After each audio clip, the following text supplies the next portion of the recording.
like silver threads joining to make a ribbon. Rivulets run down a hillside to a small valley. Here, they join and grow to form a small headwater creek. From these modest beginnings, a stream is born. But streams are more than water running downhill.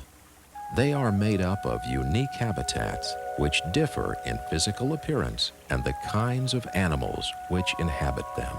Missouri is a land of streams. Over 50,000 miles of streams add character to our state's landscape. All are important in their own way. Ozark streams in particular offer a rich blend of aquatic life not found anywhere else. Headwaters, spring branches, pools, riffles, and backwaters are special stream environments. Jewel-like fish,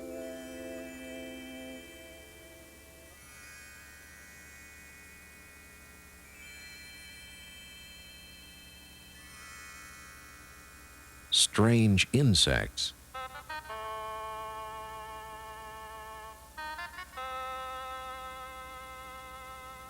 and other creatures inhabit these underwater domains.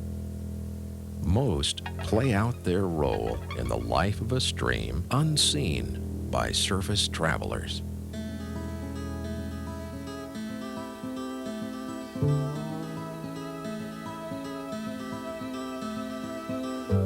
There's hardly a creek too small to have sunfish. They just don't seem to need much water. In the dry summer months, when headwater creeks shrink to small pools, the green sunfish is still waiting to provide fishing fun.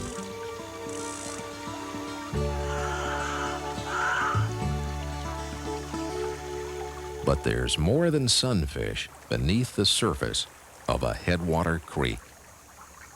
Water running from the hillsides brings leaves and other organic material into the headwaters. Leaves are quickly colonized by fungi and bacteria, becoming a high-protein spread on a leafy cracker. Insects with strong jaws, like stonefly nymphs, munch on this organic snack. Smaller leaf particles and organic material are snared and eaten by collector insects, such as the net-spinning caddisfly. Then, the insects are eaten in turn, and a food chain is established. Large compact schools of stone rollers graze slowly across the bottom, like sheep in a watery pasture. A flash of bright colors is likely to be a male red-bellied dace, or several, gathering over their spawning area. Even more brilliant is the orange-throat darter. Darters are designed for stream bottom living. Their large fins are pressed down by the water current, so they stay in place on the bottom. Disturb one of these little fish, and you'll see how darters got their name. All of these headwater inhabitants have one thing in common. Like the green sunfish, they get by even when the creek is low.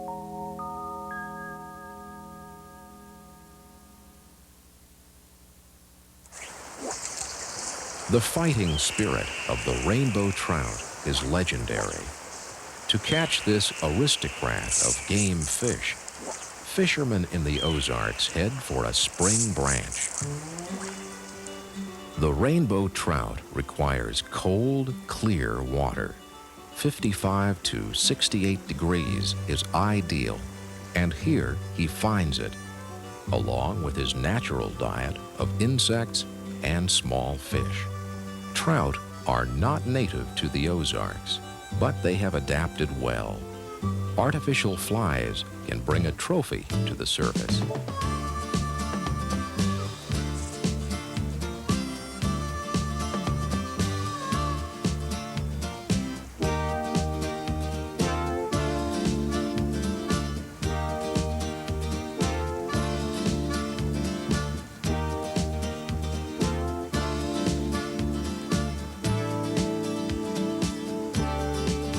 Although a battling rainbow may be the center of attention, there's more than trout in an Ozark spring branch.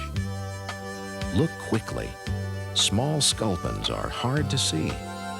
They spend most of their time motionless on the stream bottom. Both the mottled sculpin and the banded sculpin are masters of camouflage.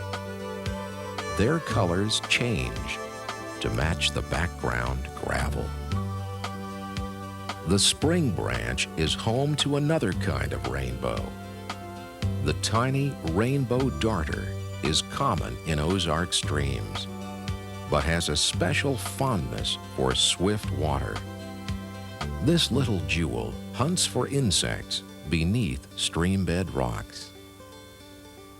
White suckers have underslung mouths that let them vacuum the stream bottom for insect larvae. In fact, insect larvae are bread and butter for spring branch fish. Mayfly and stonefly nymphs, with their long, wispy tails, hug the stream bottom rocks. The force of the current passing over their flattened, streamlined bodies holds them in place. Other insects, like the hellgrammite, have strong claws that enable them to move easily along the bottom, even in swift water. Throughout their lives, insect larvae run the risk of becoming a fish's meal. Fishermen's lures successfully mimic these dainty morsels.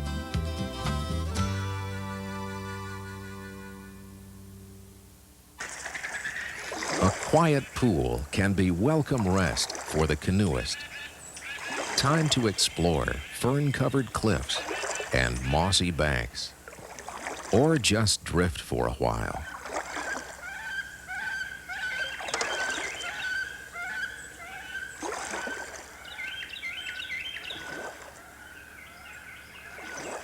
Or, for those daring enough, it's a chance to cool off and have some fun.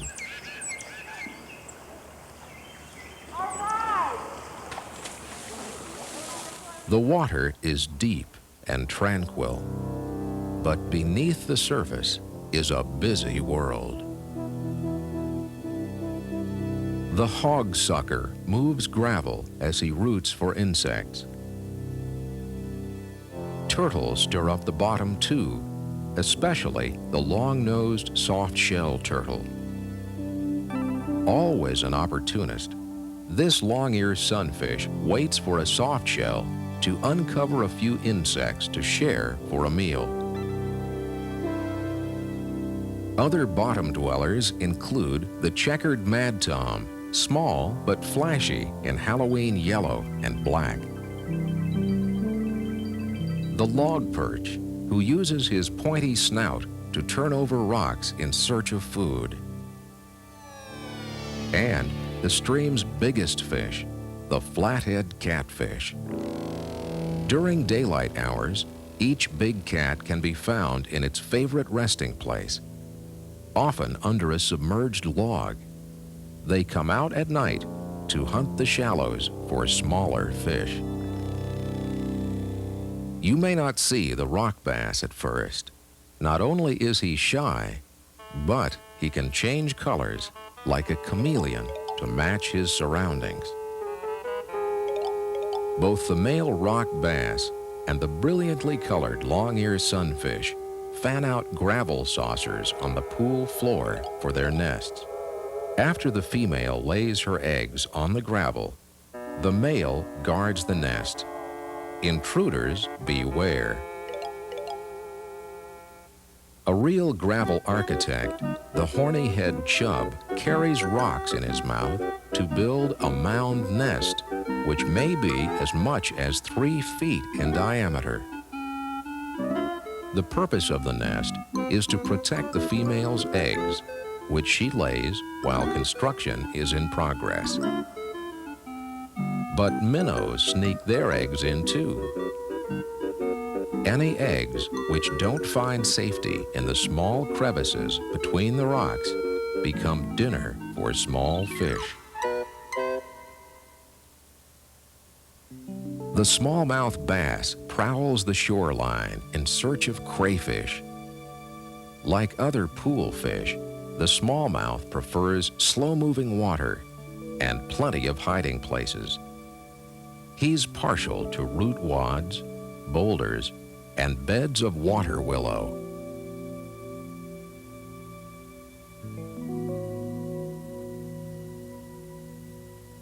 Schools of minnows flicker through the pool's midwater area.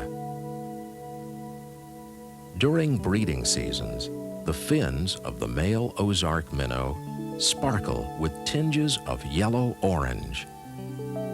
And almost magically, dusky striped shiners respond to their natural spawning urge by developing coloration to rival the most exotic tropical fish. An underwater patch of shimmering red moves by, signaling a school of dusky stripes.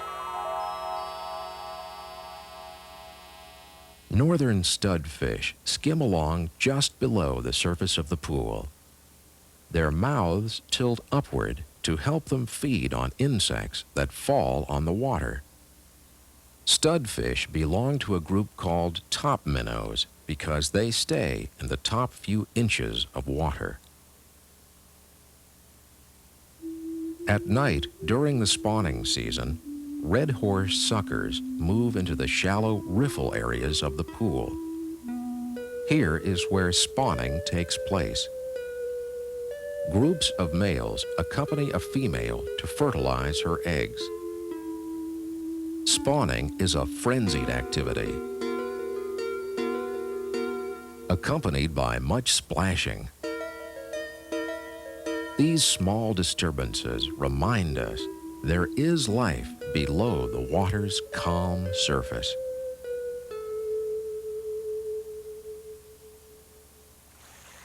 A riffle is a lively place. The water is shallow, fast, and clear. You can see the bottom easily.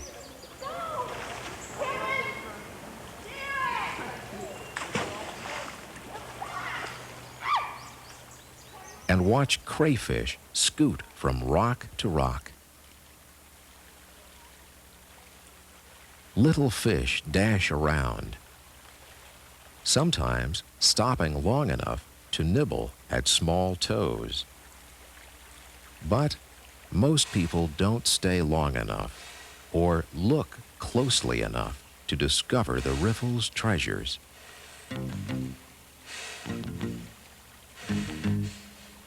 But those who take the time find tiny fish like this darter in every color of the rainbow. These are the living jewels of Ozark streams. The Missouri saddle darter and the greenside darter live in swift, gravelly riffles where they forage for insects. Caddisfly larvae, recognized by their cases of pebbles and twigs, are a favorite food. A large aquatic salamander, the hellbender, looks like a throwback to prehistoric times. It spends much of its time under rocks, searching for crayfish.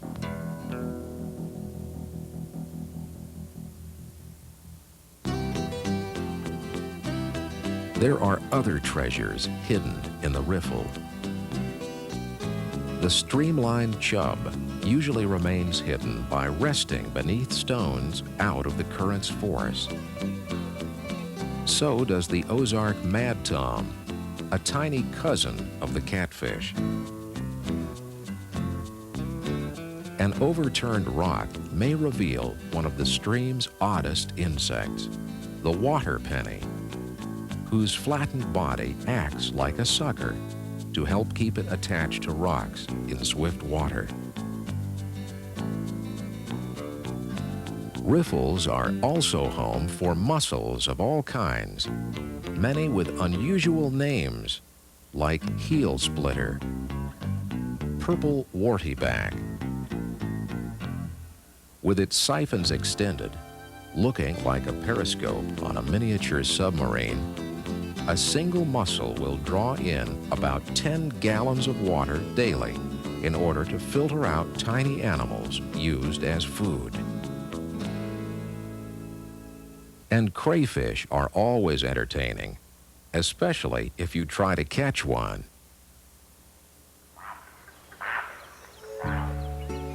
Backwaters are for slow, easy summer days. The water is still here, out of the stream's main current, and the plant growth is lush. Water milfoil, cattails, arrowhead, and sometimes even water lily combine to give an almost tropical appearance to these out-of-the-way places. This is an ideal spot for the scrappy bluegill, who seem almost eager to accept a fisherman's offering. The warm water and abundant vegetation makes most backwaters ideal homes for largemouth bass. Like the smallmouth, largemouth bass ambush small fish or unlucky frogs from favorite hiding places. Largemouth are the stream's largest sunfish, often weighing over 5 pounds, and are a real fishing trophy. At the other end of the scale is the tiny least darter, the Ozark's smallest fish. It rarely reaches more than 1 inch in length. The black-spotted top minnow, like its pool-dwelling cousin, the studfish, is well suited for feeding at the water's surface. So is the brook silverside. This ghostly, almost transparent fish is very active in daytime or on moonlit nights.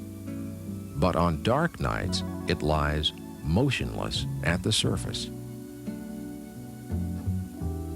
Creek chubsuckers and yellow bullhead feed along the backwater's silty bottom. A small monster also lurks here, the dragonfly nymph. This tiny but fearsome hunter scoops up other insects and sometimes small fish with its shovel-like lower lip. If it escapes being eaten itself, the nymph will someday crawl out of the water onto an emergent leaf, and the beast will become a beauty, another jewel of the Ozarks.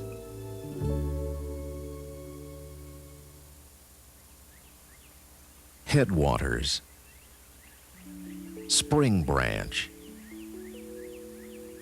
pool, riffle, backwater.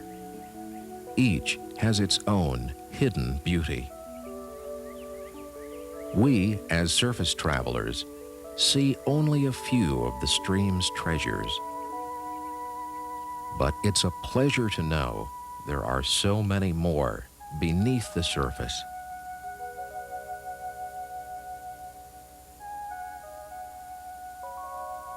With care, we can assure these treasures will still be around when we or our children return.